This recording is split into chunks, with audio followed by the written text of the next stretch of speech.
Hello students, today let me discuss with you a topic, departments, ilakhegalu. This is a topic of public administration in 5th semester BA of Mangalore University. The objective of this session is to enable students to understand the meaning and importance of various departments in public administration, the functions of the department and basis of department. At the end of the session, students are able to understand the working of various departments in public administration, the functions of departments and basis of departments. A department is a fundamental organizational unit of administration on which rests the obligation of carrying on governmental operation. The work of government administration is done mainly through line agencies. They are of three types, namely departments, independent regulatory commissions, and public corporations. According to Willoughby, governmental functions may be grouped in accordance with the two principles, integrated or departmental and disintegrated or independent. ಇಲಾಖೆಯು ಸರ್ಕಾರಿ ಆಡಳಿತದ ಮೂಲ ಘಟಕವಾಗಿದ್ದು ಪ್ರತಿಯೊಂದು ಸರ್ಕಾರದ ವಿವಿಧ ಯೋಜನೆಗಳನ್ನು ಜಾರಿಗೊಳಿಸುವ ಹೊಣೆ ಹೊತ್ತಿರುತ್ತದೆ.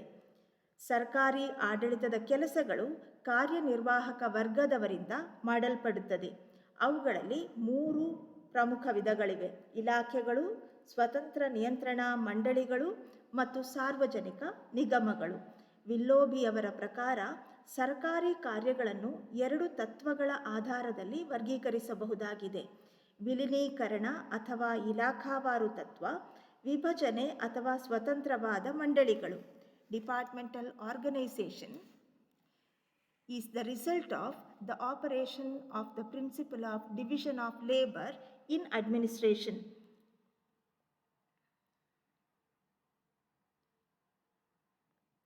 ಸಾರ್ವಜನಿಕ ಆಡಳಿತದಲ್ಲಿ ಶ್ರಮ ವಿಭಜನೆಯ ತತ್ವ ಅನುಷ್ಠಾನದ ಫಲವಾಗಿ ಇಲಾಖೆಗಳು ರಚನೆಗೊಂಡಿವೆ. ಭಾವಾರ್ಥದಲ್ಲಿ ಇಲಾಖೆ ಎಂದರೆ ಇಡೀ ವ್ಯವಸ್ಥೆಯ ಒಂದು ಭಾಗ ಅಥವಾ ಒಂದು ಅಂಶ ಎಂದಾಗುತ್ತದೆ. Literally, the word department means a part or portion of the complex whole. Line agencies include department, public corporations, and commissions. Now, let us see the functions of department. Governmental departments enjoy the highest formal status with the administrative structure of a nation. Generally, they perform 3 important functions. They are implementing the policies determined by the chief executive, assisting the ministers in making policies, plans, and programs, securing overall coordination at the top. ಸರ್ಕಾರಿ ಇಲಾಖೆಗಳು ರಾಷ್ಟ್ರದ ಆಡಳಿತ ರಚನೆಯಲ್ಲಿ ಉನ್ನತ ಸ್ಥಾನವನ್ನು ಪಡೆದಿದೆ. ಅವುಗಳು ಪ್ರಮುಖವಾಗಿ 3 ಕಾರ್ಯಗಳನ್ನು ನಿರ್ವಹಿಸುತ್ತವೆ. ಮುಖ್ಯ ಕಾರ್ಯನಿರ್ವಾಹಕ ನಿರ್ಧರಿಸಿದ ಸರ್ಕಾರದ ನೀತಿಗಳನ್ನು ಜಾರಿಗೊಳಿಸುವುದು, ಸರ್ಕಾರದ ನೀತಿಗಳು, ಯೋಜನೆಗಳು ಮತ್ತು ಕಾರ್ಯಕ್ರಮಗಳನ್ನು ರೂಪಿಸಲು ಮಂತ್ರಿಗಳಿಗೆ ಸಹಕರಿಸುವುದು, ಉನ್ನತ ಮಟ್ಟದಲ್ಲಿ ಎಲ್ಲ ಕಾರ್ಯಗಳನ್ನು ಸಮನ್ವಯಗೊಳಿಸುವುದು. Now, the importance of departments. The importance of department is simplification of machinery. The administrative organization of the modern states are quite complex. Departmental system lessens this complexity. It avoids confusion and chaos. It gives more time to the executive for the consideration of important executive problems and make possible more intelligent legislation. Second one is specialization. Departmentation enables an organization to avoid the benefits of specialization. When every department looks after one major function, expertise is developed and efficiency of operations increases. Third one is autonomy. departmentation results in the division of organization into semi-autonomous units. In these units, every minister is given adequate freedom. The feeling of autonomy provides satisfaction and motivation, which in turn lead to higher efficiency of operations. Fourth one is proper work program. The proper grouping of services into departments facilitates the formulation and implementation of a proper work program. It would also save the time of the legislature and the chief executive in dealing with budget, supervision, and control. Fifth one is efficiency and economy. Grouping the services into departments on the basis of the nature of their work avoids overlapping and duplication of function. Under this system, effective supervision and control is possible. This system of administration leads to efficiency of work and prevent waste of money. Sixth one is appraisal. Appraisal of ministerial performance becomes easier when specific tasks are assigned to departmental personnel. ಇಲಾಖೆಗಳ ಮಹತ್ವ. ಮೊದಲನೆಯದಾಗಿ ಆಡಳಿತ ಯಂತ್ರವನ್ನು ಸರಳಗೊಳಿಸುತ್ತದೆ. ಇಲಾಖಾ ವ್ಯವಸ್ಥೆಯು ಸರ್ಕಾರದ ಸಮಸ್ಯೆಗಳನ್ನು ಸರಳಗೊಳಿಸುತ್ತವೆ. ಆಧುನಿಕ ಸರ್ಕಾರಗಳ ಆಡಳಿತ ರಚನೆಯು ಬಹಳ ತಾಂತ್ರಿಕವೂ ಸಂಕೀರ್ಣವೂ ಆಗಿದೆ. ಇಲಾಖೆಗಳು ಈ ಸಂಕೀರ್ಣತೆಯನ್ನು ಕಡಿಮೆ ಮಾಡುತ್ತದೆ. ಆಡಳಿತದ ಗೊಂದಲಗಳನ್ನು ನಿವಾರಿಸುತ್ತದೆ.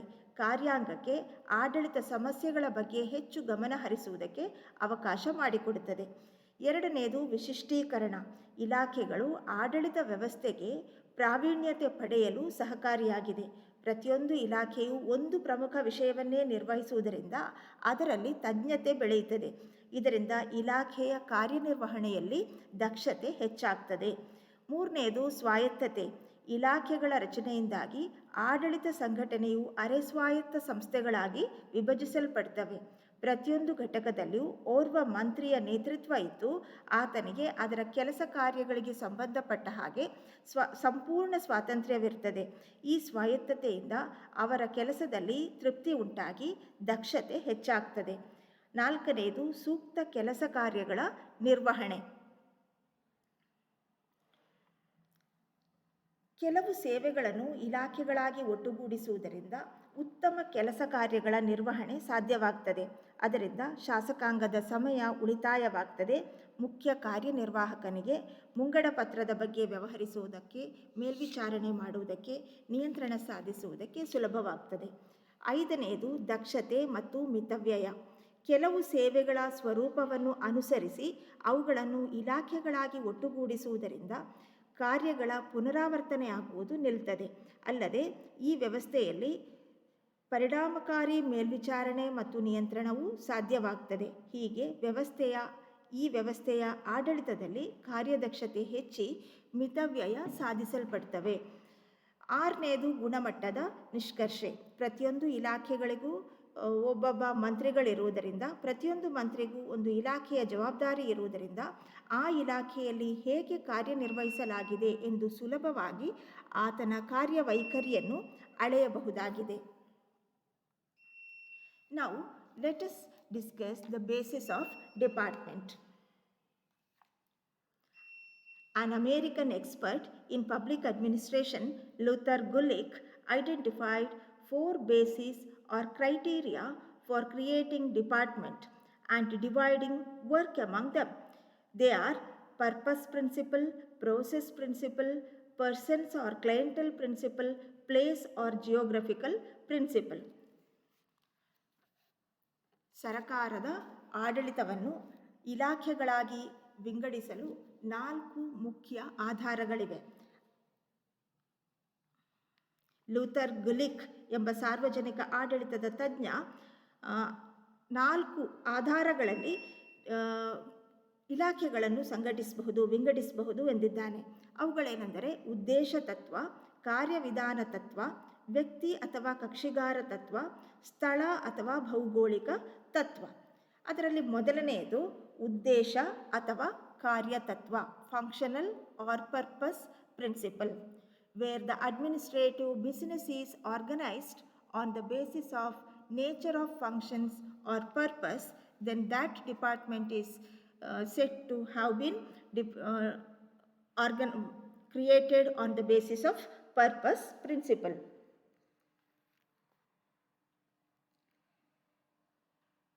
For example, if a department is organized for the promotion of education, it is called education department. For the development of industry, then that department is called department of industry. Here, purpose means the major task to be performed.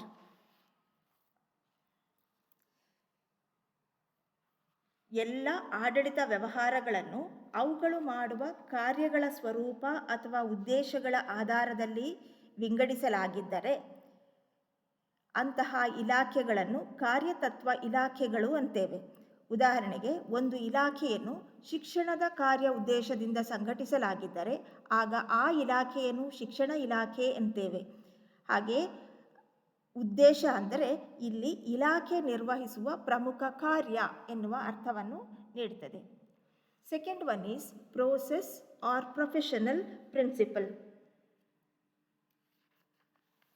Process is the work technique.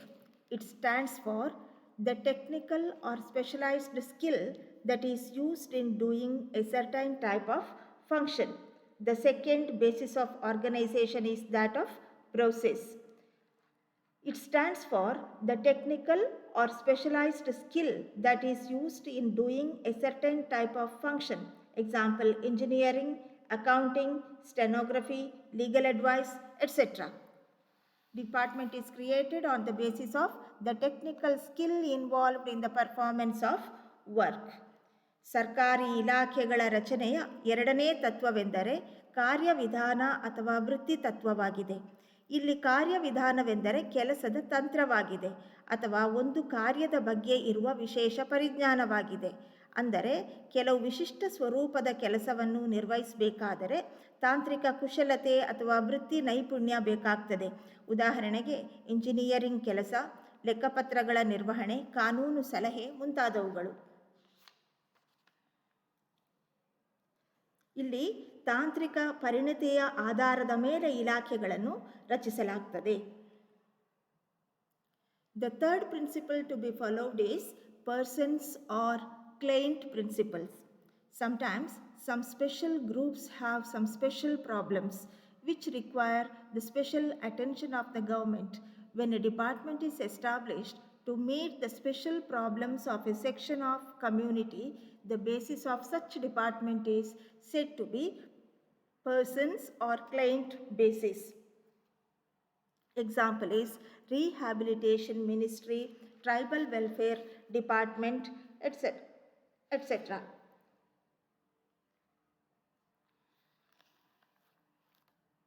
ಕೆಲವು ವೇಳೆ ಸಮಾಜದ ಕೆಲವು ಗುಂಪುಗಳಿಗೆ ಅಥವಾ ಸಮುದಾಯಗಳಿಗೆ ಕೆಲವು ವಿಶೇಷ ಸಮಸ್ಯೆಗಳಿರ್ತವೆ. ಸರ್ಕಾರ ಅದಕ್ಕೆ ವಿಶೇಷ ಗಮನವನ್ನು ಹರಿಸಬೇಕಾಗ್ತದೆ.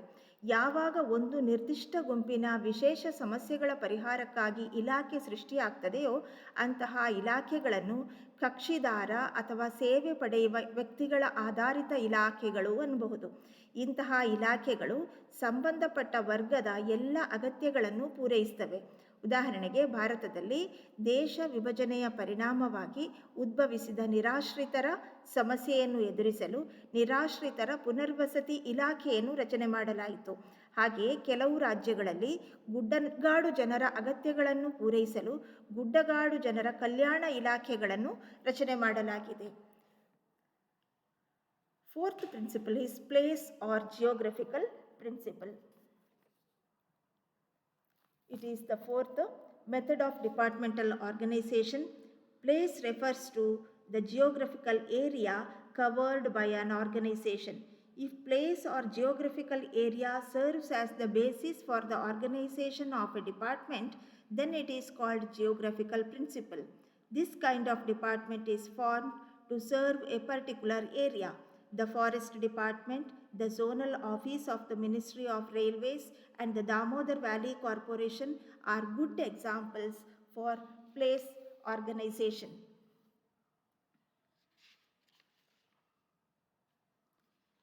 ಸ್ಥಳ ಅಥವಾ ಭೌಗೋಳಿಕ ತತ್ವ.